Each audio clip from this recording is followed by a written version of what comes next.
Okay, so this is chapter 15 of our exercise physiology book, and this is everything you need to know about physical activity and healthy eating.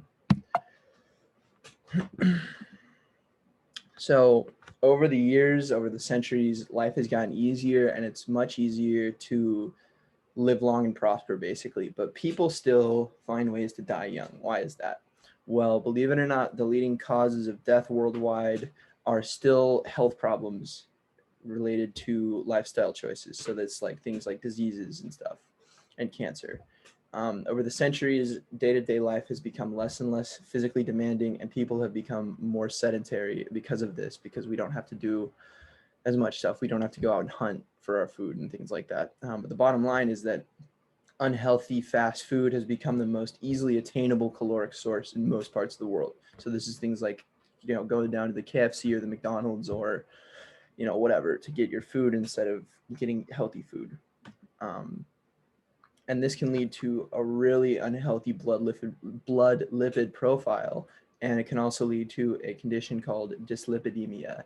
And dyslipidemia is a broad term that describes varying degrees of an unhealthy blood lipid profile in an individual.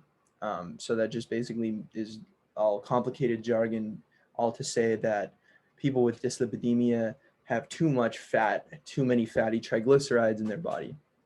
Now, maintenance is of this condition is hugely important for your arteries and your blood vessels. And as we all know from our study of physiology, you can't exercise, you can't live healthy, you can't feel good unless your blood's flowing properly. Dyslipidemia can lead to atherosclerosis, hypertension, and a number of other horrible diseases that you will feel, stroke, heart attack, blah, blah, blah. High blood pressure is also associated with this condition, but studies show that resistance anaerobic training lowers systolic blood pressure by up to 8 milligrams of mercury per person. And this is what a normal healthy artery should look like. So hopefully this is me for sure. This is hopefully all of you guys as well. This is what I shouldn't say most, this is what a lot of Americans these days look like, where the lumen of their artery is about 40%, I want to say, definitely less than half of the size of a healthy lumen in an artery. And as you can see, there's plaque, which is just fatty deposited lipids and triglycerides deposited around the smooth muscle and the arterial wall. And this can lead to blocked arteries, and blocked arteries that get blocked by blood clots. Blood clots are healthy and natural, but a blood clot can pass through that. It can't pass through that. That's what leads to heart attack and stroke. So what do we do about all this? Um, First off, as humans age, getting nutritious, low-calorie food into our diet is hugely important. However, physical activity and habits of physical activity are also just as paramount in the maintenance of a healthy lifestyle.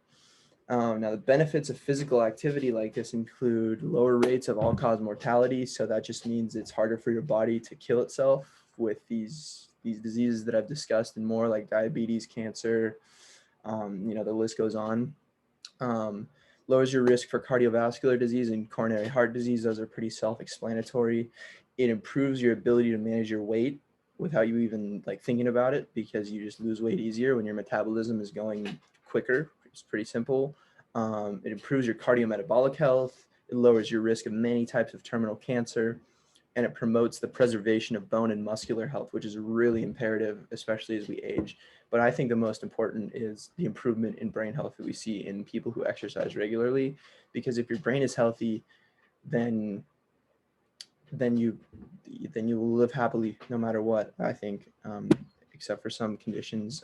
So what type of exercise should we be doing? Well, if you don't remember anything else from this presentation, you should remember that every and any and all types of exercise will help you. You just got to do it regularly, okay?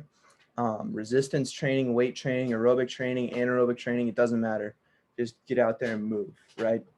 But there are some things that you should consider if you need to either start exercising or if you need to start exercising more.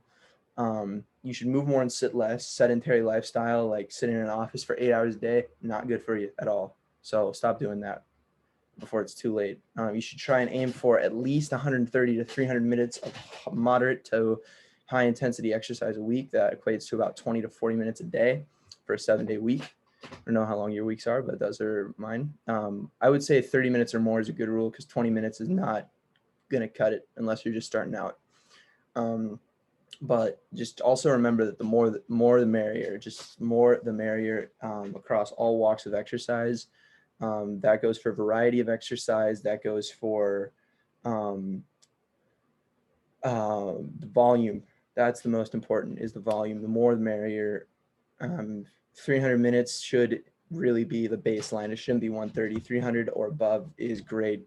And also, paraphrasing the textbook here, this is one of my favorite things that I read from the chapter. You got to balance caloric intake with caloric output. Basically, when you eat food, great, eat a lot of food. You need to do that to survive. But if you're going to eat a lot of food, you got to do a lot of stuff, or else that food's just going to hang around, right here in the neckline, down in your stomach, your hips, all that stuff, and in your blood, which is the one that's really scary. So just remember, get out there, do stuff. It's summertime. It's a nice day. And yeah, that's about everything you need to know about Chapter 15, Maintenance of a Healthy Lifestyle. Thank you very much.